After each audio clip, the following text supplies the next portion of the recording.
produce. So, Kel, I mean, I know that your name is on every gown that goes out of here. Yep. Do you still have much to do with the actual sewing and designing and? Absolutely. Yeah? Yeah, So absolutely. you're still on the tools? I'm still on the machine? Tools. Absolutely, yep. I mean, that's the part that I love what I do. I love it with a passion. And the difference with me is a lot of designers out there, their names are on the bag, the names are on the labels, but they don't actually do a lot of the hands-on work. They'll deal with the client, but I feel with me, girls come to see me and they do want me working on the gown. So with our bridal couture gowns, you would generally find me out there cutting, sewing, beading.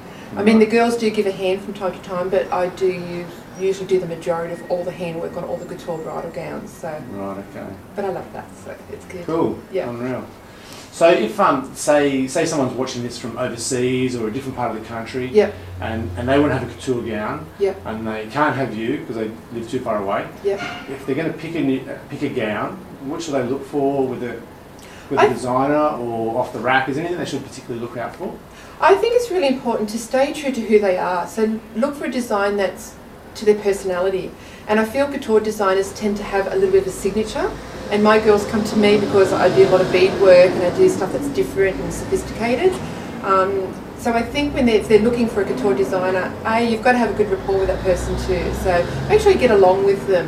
And that their style and that their vision is the same as what that bride is as well. Some girls can't visualise, and then we recommend to go to a ready-to-wear.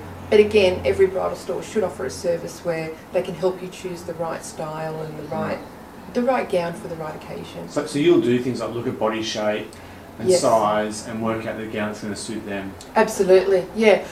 We want every gown to look absolutely amazing, and we want every bride to feel beautiful and look stunning.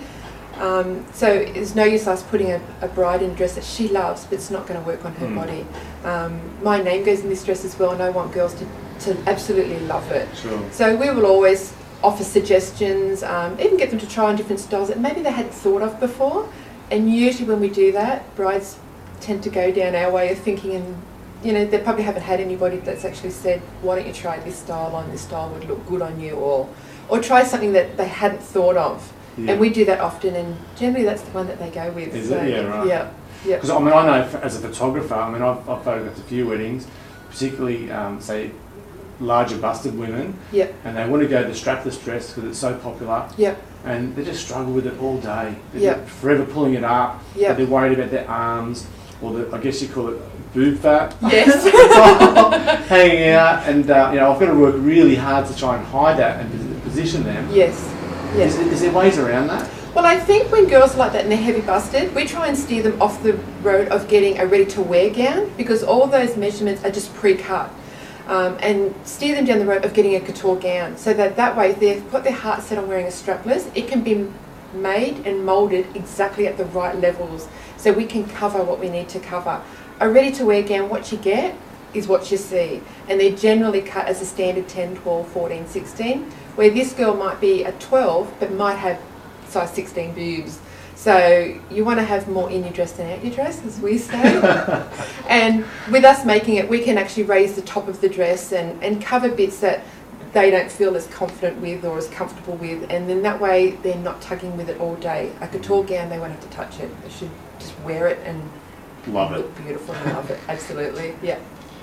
Okay, and on the other side, I mean, I photograph some smaller girls yep. that really want to have boobs on their wedding day. Yeah. So is that something that you build into the dress? You help with that? Absolutely. We say to girls when they come to us, the only thing they have to worry about is their knickers. It's the only thing that we don't do. Boobs and everything like that, with a couture gown, we will actually build the foundation, we will build bras in, we will build boob cups in.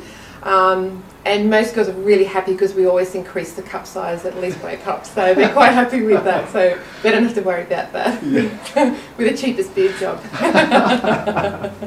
Fantastic. All right, I'm blushing, let's move on. So what about price? So what do girls expect to pay for a couture gown as compared to, say, an off-the-rack gown? Sure. Because we do a lot of one-offs and every gown is individual, it's hard to say a gown is this amount of money. Our couture gowns start at $3,000. On average, our girls are spending anywhere between $4,500. Now that would be a nice full big gown with some beading, some lace. Obviously the more handwork, the more costly it is. So yeah, it just depends. As we said, we can work within budgets, but we generally start at $3,000. Right, okay. So when someone comes to see you for that initial appointment, Yep. is it budget first or design first? Like how do you sort of broach that? We generally always ask our client, did they have a price point that they wanted to stick to?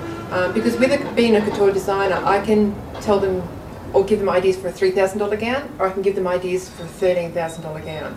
So it's always good for me to know and be respectful of how much they wanted to spend and Sure. keep within that. Most girls sort of, hadn't really thought about a budget, and we have to make them think about that budget, because there's no use me coming up with a design that might be over budget and she's fallen in love with it. Now I've got to break her heart, so we can't have it because it's out of budget. So if they tell us how much they're wanting to spend, we can generally work within that. Okay. And like you said, so you can make some modifications as far as beading and lace goes, Yep. and Yep. still have that amazing gown Absolutely. without quite as much detail. Correct. Absolutely. Yep. They can pretty much get whatever they want. So I mean, there's nothing construction-wise, design-wise that we can't do. I can do anything. The only time it's limited is via a budget, but then we've always got options and different ways around that we can help our brides out. Okay. And let me just ask, I don't know if this is, am I allowed to ask this sort of thing, but if say someone comes in with a magazine Yep. and they have a different designer's dress that they really love, Yep. and they Yep. want you to do it though, Yep. how does that work? That happens quite often. Okay. I don't like copying other people's work because I feel it's their gown. So generally if they come in with that, I run with the concept, the idea of the dress, and I always tweak it and change something about it so I can personalise it and make it for them. I think otherwise if they were totally in love with that dress, they would probably go to that designer. Whether it's out of price point, I'm not sure, but I prefer not to replicate exactly from Sure. a magazine. I like to tweak it and change it, and that dress is that designer's signature. And girls come in and they're quite happy. Oh, well, I love that, but I love your idea of can I Okay. personalise it? So that makes them even more excited that they're getting a one-off. Fantastic. And what about the ready-to-wear line that you have? Yep, our ready-to-wear line, they start at $500, and I think our dearest one is about $2,800. So they're a really good price point. We can pretty much cater for every budget, and there's just a lot of different styles, different textures, different fabrics. So we've covered a very good ground there as well. Okay. And I know that you used to do lots of bridesmaids dresses. Do you still do that and mother the bride? We do couture bridesmaids dresses, and I generally do them now if I'm making the bride, so then the whole girls can experience it all together. But we have started our other label, KL, which we have a whole bridesmaid range in, and we do stock another 2 labels of bridesmaids dresses, so we can cater for the whole party that way as well. Okay, so for the ready-to-wear girls or the couture girls? Absolutely, Yeah. we can do anyone. So, and I noticed, like, I know your shop is expanding all the time. It looks amazing every Thank time I you. come in here. And I know that you've got lots of different accessories as well as the gowns. Absolutely, yep, we have a full range of accessories, so we have necklaces, earrings, bridal belts, shoes, you name it. Our jewellery line, we do have vintage pieces, modern pieces, but if you can't find exactly what you like, we do offer a service in-house where we can custom design and make you a piece of jewellery as well. So we can pretty much supply you with anything you want. Wow, okay. Yeah. So Yeah. hair pieces, necklaces, earrings. Earrings, bracelets, bridal bags, shoes, Okay. you name it. As I said, all they have to come to us with a pair of knickers. I can supply everything else. Fantastic. So how do people find you? Okay, the easiest way is that a lot of girls tend to Google us. So we're at all the W's, kel-leigh.com.au. They can call the studio directly on 43210137, or they can also always email us as well at info@kel. Okay, fantastic. So if they go to your website, you've got contact details. and Correct. everything. Okay, fantastic. Thanks, Kel. Thank you.